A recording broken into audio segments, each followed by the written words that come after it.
75 years ago last week, President Franklin D. Roosevelt announced the Japanese had executed some of the 8 Americans who were captured after they bombed Tokyo in 1942.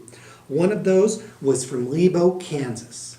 This is Tim Rencher, the history guy for CJ Online, talking about Sergeant Harold A. Spatz, who is also known as Skinny.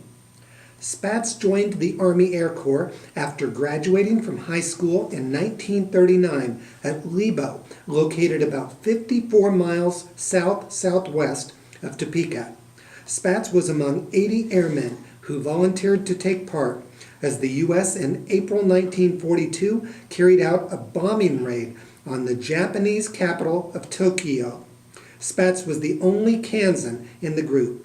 16 bombers carrying crews of 5 men each were launched from the deck of an aircraft carrier in the Pacific Ocean. Spatz was a gunner on the last plane to take off. After dropping their bombs, 15 planes either crash-landed in China or saw their crews bail out there after running out of fuel. The other plane landed safely in Russia. 3 crewmen were killed in action. 8 were captured by the Japanese, including everyone from Spatz's plane. The Japanese announced in October 1942 that Spatz was among those captured.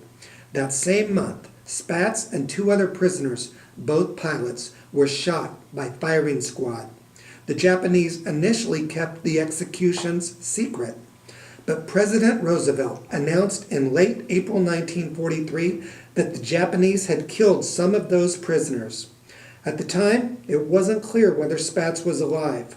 The Topeka Daily Capital that week published this photo of Spatz's father holding the Distinguished Flying Cross his son had been awarded for taking part in the raid. William Allen White's Emporia Gazette made an impassioned plea for Americans to avenge Spatz by purchasing war bonds to help finance the country's war effort. Confirmation of Spatz's death finally came in September 1945. This is Tim Rencher, the history guy for CJ Online.